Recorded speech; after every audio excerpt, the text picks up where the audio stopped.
Hi, AP Psychology students, and welcome back. Today we are continuing our discussion of the sleep part of the biological basis of behavior unit, and we're focusing specifically on one state that happens during our sleep, which is dreams, right? So, dreams have always fascinated people. Like, why do they happen? What do we dream about? How do we know what we dream about? What's the purpose of dreams, right? And so I want to spend a little time kind of giving you some information about what the research shows is the science behind why we dream. So 2 questions, what do we dream and what theories explain why we dream? And again, this connects to the same topic, topic 1.5 from our AP curriculum, which is explaining how the sleep-wake cycle affects our behavior and mental processes throughout the day. So when we talk about dreams, technically dreams can happen during any stage of sleep, but we find through research that the majority of dreaming happens during that REM sleep. So remember that REM sleep happens at the end of a sleep cycle. It is called that paradoxical sleep because we are very active in our brain, right? Our brain waves are very active, our heart rate speeds up, our breathing speeds up. However, we are paralyzed, right? Or almost completely paralyzed. So we have this sense of kind of like calm on our bodies, but we are heightened activity neurally, and so that those two things go together in our kind of our paradoxical sleep, right? So if you can see here in this hypnograph, you'll see that there's kind of 4 periods of REM. So this would be the idea that this person would have 4 kind of vivid story-like dreams. But technically, some dreams can happen during stage 2. And people sometimes do report if they're woken up from stage 2 that they might be thinking about something or that there might be some sort of vague idea in their mind. Okay, some other information just about dreams in general. So about 8 out of 10 dreams have negative content or emotion. So if you feel like a lot of your dreams are negative in nature, not necessarily nightmares, but just negative in nature, you are definitely not alone. They find that is the case for most people. They think that there might be some reason for that, and that it's like helps you process those negative emotions while you dream. Also, dreams usually contain some sort of trace or theme from your recent experience. So if you've been playing a lot of video games lately, those video games will show up in your dreams. Or like if you're a musician, they find musicians dream more about music than non-musicians, right? So whatever's going on in your life or whatever you're interested in will show up more in your dreams. And last but not least, we do find through research that it is possible for you to incorporate stimuli from your outside environment into your dream. One of the more famous research studies about this is about people who were sprayed with water bottles and then had dreams that they were showering or that they were going to the bathroom or swimming.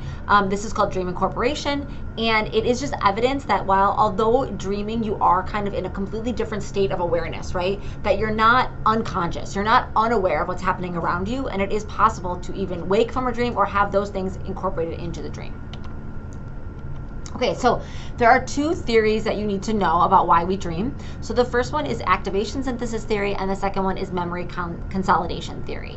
And I hate to break it to you, but neither of these theories are, kind of the idea that your dreams have some secret or hidden meaning, right? So there are some theories about the hidden meaning behind dreams or why you dream what you dream, and them having some sort of like secret message or us being able to like analyze dreams. But those theories are not based in science and don't have any like scientific backing. So we're going to focus on these 2 theories for why we dream. So the first is activation synthesis theory, and this really is just the idea that your brain activates, you have neural activation in your brainstem, right, while you sleep, and that then what your brain tries to do is synthesize it or connect it, and it makes up a dream. So this basically means that your dreams have no meaning beyond that it's just random neural communication and your brain makes up a story based on what's being activated. We know your limbic system is highly active during REM sleep and that your frontal lobe doesn't get as much blood flow or activation. So that's often why dreams are so emotionally charged. And there's just like random visual activity from the occipital lobe that's activated along with the limbic system, and your brain kind of makes up this dream. But they have no like meaning, right? So dreaming that you are in a car accident doesn't mean that you are going to die or someone's going to die or you're upset about something. It's just that a car accident was activated and then your brain created a story around it. The other theory relates to something that we already talked about just in terms of like why we sleep in general, and this is that REM and dreams in particular play a specific role in memory consolidation. So what they find is that while sleep in general helps with memories, they find that during REM sleep, there is a specific kind of memory consolidation that's happening that has to do with the synaptic growth and synaptic connections in the cortex. And that this is very important for you then to actually remember something the next day. We also found that acetylcholine is increased during REM sleep. And remember, that's that neurotransmitter for memory and muscle action, but in this case for memory. And so what they'll do is they will teach people a skill. They will then deprive them of REM sleep by waking them up every time their brain goes into REM at night. And then they find, research shows that they remember less the next day than those not deprived of REM sleep. So you can kind of see here in this visual, you've got the encoding that happens during wakefulness, right? You're learning. And then you've got those synaptic connections being consolidated, getting stronger during sleep. And then the next day, you're better at retrieving the information.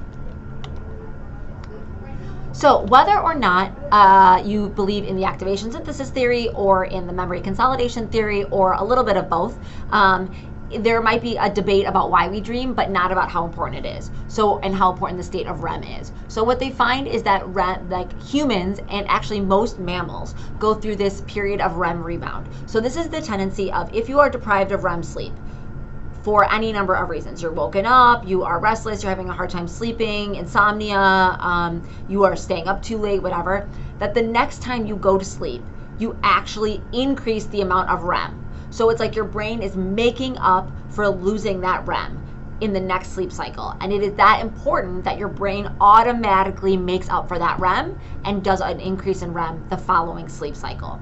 And so this is just an example of this. So I was looking online for different sleep studies, and they found this is a subject who completed a sleep study. He was having trouble sleeping, experiencing like exhaustion all day long, and wasn't sure why, what was going on. And this is his hypnograph. So when they actually looked at his EEG at night, what they found is that all of the red here, all of the arrows, those are time spent in REM, and it's normal for about like 25% of your night is spent in REM in a normal night, and this patient was spending 48% of their night in REM because they were so deprived of REM sleep from previous sleep cycles, right? So this just shows an example of what a hypnograph would look like with REM rebound.